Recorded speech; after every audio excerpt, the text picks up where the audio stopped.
Hello my dear students, how are you all? Hope सब बढ़िया, एकदम फर्स्ट क्लास, मज़े में सब। आज हम लोग केमिकल काइनेटिक्स स्टार्ट करेंगे। केमिकल काइनेटिक्स का ऑलरेडी हम लोग एक पार्ट कंप्लीट कर चुके हैं। We have already completed the first lecture, that is rate of reaction. आज हम लोग उसके नेक्स्ट टॉपिक में जाएंगे कि what are the factors that affect rate of reaction of class 12 chemistry, CBSE, ISC and every state board के लिए ये टॉपिक इम्पॉर्टेंट है। तो हम लोग ये टॉपिक स्टार्ट करते हैं। टॉपिक स्टार्ट करने से पहले आप लोग एक पेन कॉपी फटाफट निकाल लीजिए और मेरे साथ रेडी हो जाइए पढ़ने के लिए। हम लोग स्टार्ट करते हैं। तो let us write down what are the factors that affect rate of reaction. Last time हम लोगों ने रेट ऑफ रिएक्शन पढ़ा था। अगर नहीं याद है तो देखो नीचे डिस्क्रिप्शन बॉक्स में मैंने फर्स्ट पार्ट का भी मैंने लिख दिया है। तो उसमें रेट ऑफ रिएक्शन क्या होती है वो आप देख लो कि रेट ऑफ रिएक्शन क्या होती है। एक काइनेटिक्स को पहचानने के लिए व्हाट इज रेट। तो ऐसे क्या फैक्टर्स हैं जो रेट पर डिपेंड करती है। एक रिएक्शन की रेट कितनी तेज होगी, कितनी कम होगी, क्या क्या फैक्टर्स उनको अफेक्ट कर सकती है। तो रेट आर नंबर 1 फर्स्ट। अब लिखने से पहले आप खुद दिमाग लगाओ कि क्या फैक्टर्स हो सकता है जो रेट को गवर्न करता है, जो रेट को इफेक्ट करता है, बताइए। Number 1 concentration, very good. Concentration of reactants and products, concentration of reactants and products. Reactants and products के कंसंट्रेशन पर डिपेंड करता है। सॉरी, ओनली रिएक्टेंट्स के कंसंट्रेशन पर डिपेंड करेगा कि रिएक्टेंट के कंसंट्रेशन हमने कितने लिए हैं, कितने मोलर कंसंट्रेशन लिए हैं, कितनी वो स्पीड से आगे बढ़ रहे हैं, किस रेट पे आगे बढ़ रहे हैं। तो depends on concentration of reactants. Second, it depends on temperature. Temperature पर रेट काफी डिपेंड करता है। अगर थोड़ा सा भी टेम्परेचर हम लोग तेज हाई कर दे, टेम्परेचर लो कर दे, तो rate of reaction will change. Rate of reaction highly depends upon temperature. On increasing 10 degree, rate almost double हो जाता है। 10 डिग्री टेम्परेचर बढ़ाने से रेट ऑलमोस्ट डबल हो जाता है। Third, surface area. Surface area यानी जिस जगह पर काम हो रहा है, ठीक है, जिस जगह पर यानी छोटी सी सरफेस, जिस एरिया में काम हो रहा है, रिएक्शन प्रोसीड हो रहा है, वो रिएक्शन का एरिया कितना ज़्यादा है। अगर जितना ज़्यादा सरफेस एरिया होगा रेट उतनी ही फास्ट जाएगी। ठीक है, ये सारे जो फैक्टर्स हैं, इन फैक्टर्स को ले लेके आगे हम लोग डिस्कस करेंगे कि क्या क्या factors. Next, catalyst. Catalyst plays an important role. Catalyst, ठीक है, व्हाट इज कैटलिस्ट? कैटलिस्ट वो होता है बच्चा जो रिएक्शन में पार्टिसिपेट तो नहीं करता लेकिन रिएक्शन की रेट को इंक्रीज करने में हेल्प करता है। तो catalyst play an important role in increasing the rate of reaction. So these are 4 important factors where rate can be affected. Rate effect हो सकता है। और हम लिख सकते हैं nature of reactants and products. Nature of reactants and products, reactants और products की कैसी रेट हो सकती है, जल्दी जल्दी लिख लो। ये क्या क्या फैक्टर्स हैं। अब हम लोग फर्स्ट फैक्टर आज डिस्कस करेंगे। फर्स्ट फैक्टर है हम लोगों का कि कंसंट्रेशन ऑफ रिएक्टेंट्स पर डिस्कस करेंगे। ओके,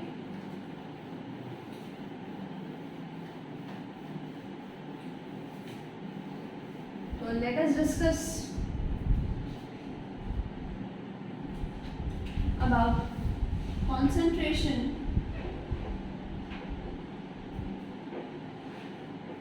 dependency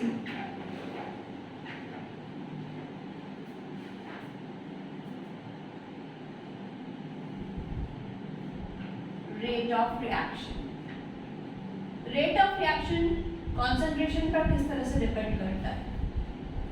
तो देखो यहाँ पे हम लोग बहुत एक इम्पॉर्टेंट चीज पढ़ेंगे। हम लोग डायरेक्ट पढ़ते हैं, ठीक है। क्लास 11 में एक लॉ ऑफ मास एक्शन पढ़ा था, उसके बेसिस पर ही मैं यहाँ पे समझाती हूँ कि कंसंट्रेशन किस तरह, कंसंट्रेशन ऑफ रिएक्टेंट पे रेट कैसे डिपेंड करती है। तो हमारा कंसंट्रेशन और रेट,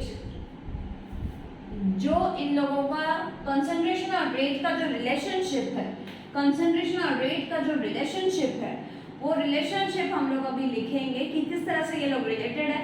तो हम लोग एक इक्वेशन से स्टार्ट करते हैं। कोई एक इक्वेशन ले लेते हैं, मान लो A गिविंग B, ओके, एक रिएक्टेंट है, B एक प्रोडक्ट है। तो ये बताता है, रेट लॉ ये बोलता है, लॉ ऑफ मास एक्शन ये बोलता है कि rate of reaction is directly proportional to rate of reaction directly proportional to the concentration of reactants, concentration of reactants। तो rate of reaction किस पे डिपेंड करता है? concentration of reactants।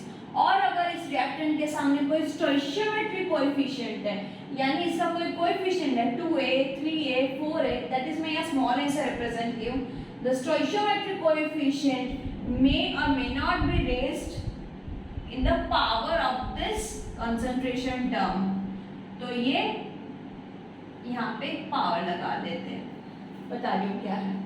तो rate of reaction directly proportional to the concentration of reactant के concentration पर depend करती है, लेकिन ये जो पावर होती है वो स्टोइचियोमेट्रिक कोएफिशिएंट के बराबर हो भी सकती है, स्टोइचियोमेट्रिक कोएफिशिएंट के बराबर नहीं भी हो सकती है, because rate of reaction is totally a experimental determined quantity, this is a totally experimental determined quantity। और ये जो stoichiometric coefficient है that is purely based on balanced equation, हम लोग क्या बैलेंसिंग कर रहे हैं उसके बेसिस पर हमारा यहाँ stoichiometric coefficient आता है, ठीक है। तो ये अब डायरेक्टली प्रोपोर्शनल साइन हटा देते हैं, तो अपना रेट ऑफ रिएक्शन क्या बन जाएगा? Rate of reaction will become k, constant लग जाएगा a to the power x, that means ये जो rate of reaction concentration of reactant पे जो डिपेंड करता है और एक रेट कांस्टेंट आया है, इस पूरे इक्वेशन को हम लोग बोलेंगे रेट लॉ या rate expression. Very very important, very very very very important. What is rate law? तो rate law is the relationship between rate of reaction and concentration of reactants. It relates, and what is K? K is rate constant। Third bracket तो आपको पता ही है, third bracket क्या है? Concentration of reactant, A है reactant, X क्या है? X is power of reactant concentration term, reactant concentration term, which may or may not be, which may or may not। ये बच्चे यहाँ पे बहुत कंफ्यूज होते हैं। इनफैक्ट मैं भी जब 12 में थी ये सोचती थी इतना मुश्किल क्यों है, यहाँ ये क्यों नहीं लिख सकते? नहीं, ये हम एक्सपेरिमेंट से निकाल रहे हैं। अब आप पूछोगे हम कैसे करेंगे, तो हम नहीं कर पाएंगे जब तक एक्सपेरिमेंट नहीं करेंगे, तब तक ये ऑर्डर हम नहीं निकाल पाएंगे, यानी पावर नहीं निकाल पाएंगे। हम लोग को कुछ चीजें देखनी पड़ेगी, समझनी पड़ेगी। तो देखो, which may or may not be equal to stoichiometric coefficient, okay, stoichiometric coefficient।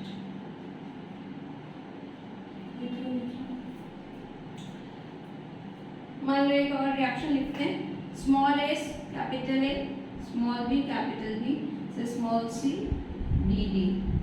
तो इसमें अपना A और B रिएक्टेंट है, स्मॉल a स्मॉल b जो है वो स्टोइचियोमेट्रिक कोएफिशिएंट है। तो इसका अगर रेट लिखने जाए रेट लॉ, तो रेट लॉ कैसे लिखते हैं? Rate equals to rate constant K, reactant में कौन कौन है? A और B, तो third bracket A, third bracket B।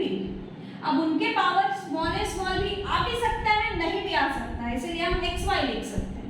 x and y may or may not be equal to small a small b, and this whole equation is rate law, rate of reaction, rate constant K और B। तो मैं आपको कुछ चीजें देखती हूँ, उसका आप लोग रेट लिखेंगे अपनी, ठीक है। तो रेट लॉ किस तरह से लिखते हैं, चलो लिखिए। तो चलिए, ये मैंने 4 केमिकल रिएक्शंस लिखे हैं, इन चारों के हम लोग बनाएंगे। इधर हम लोग लिखेंगे एक्सपेरिमेंटल रेट इक्वेशन, यानी अभी जस्ट जो अपने सीखे, और एक लिखेंगे डिफरेंशियल रेट इक्वेशन, जो लास्ट क्लास में हम लोगों ने देखा था, डिफरेंशियल रेट इक्वेशन। देखिए आपको लास्ट क्लास की कितनी बातें याद हैं। तो चलो हम लोग सबसे पहले स्टार्ट करते हैं एक्सपेरिमेंटल। तो एक्सपेरिमेंटल में बच्चा आप सबसे पहले कैसे स्टार्ट करेंगे, rate equals to rate constant के, और उसके बाद जो जो रिएक्टेंट रहेगी वो आप पुट कर दोगे। क्या रहेगा, NO और H2। अब आप लोगों को कंफ्यूजन रहेगा क्या ये हम स्टोइशियोमेट्रिक कोएफिशिएंट यहाँ लगाएं कि नहीं लगाएं। तो देखिए ये आप लोगों को बिल्कुल भी डरने की बात नहीं है, क्योंकि अगर आप लोगों को एक्सपेरिमेंट नहीं किया हुआ तो आप लोगों को पता ही नहीं होगा कि यहाँ पे पावर क्या लगेगा, क्योंकि ये rate is purely experimental based. इसके पावर जो है वो पूरे एक्सपेरिमेंट से आते हैं कि ये कितना कंसंट्रेशन के पावर पे रेट डिपेंड करता है। क्या ये टू द पावर 0 है, टू द पावर 1 है, टू द पावर 2 है, ये हम इसके इक्वेशन से देख के नहीं सीख सकते हैं। तो ये सारी बातें कुछ हम लोगों को ऑर्डर के हिसाब से 2-3 एग्जांपल्स हम लोगों को बोर्ड के एग्जाम के लिए याद करनी पड़ेगी कि फर्स्ट पावर 1 वाले क्या क्या हैं, वो कुछ एग्जांपल याद करना पड़ेगा। पावर 0 वाले क्या हैं उनको समझना पड़ेगा। तो यहाँ पे देखो NO टू द पावर 2, तो इसका 2 लग रहा है क्योंकि मुझे पता है, ठीक है। और H2 के पावर में भी 2 आना चाहिए, लेकिन H2 के पावर में 1 है। तो इससे ये मालूम चल रहा है कि rate NO to the power 2 में डिपेंड कर रहा है। यानी NO का कंसंट्रेशन आप अगर डबल कर देते हो, NO का कंसंट्रेशन डबल कर देते हो तो 2 2s are 4 टाइम्स रेट बढ़ जाएगी। और H2 का अगर डबल कर देते हो तो 2 1s are 2, इसका अगर डबल कंसंट्रेशन कर देते हैं तो रेट क्या हो जाती है, डबल हो जाएगी। तो इसके पावर 1 पे डिपेंड करता है, इसके पावर 2 पे डिपेंड करता है। अभी H2A2 ये फर्स्ट ऑर्डर रिएक्शन है। फर्स्ट ऑर्डर यानी H2O2 के पावर 1 ही रहेगा, ठीक है। ये भी फर्स्ट ऑर्डर, ये जीरो ऑर्डर रिएक्शन है, HI डिकम्पोजिशन। तो जीरो ऑर्डर में आपको क्या लिखनी है, HI टू द पावर 0, यानी पावर 0 में भी आती है।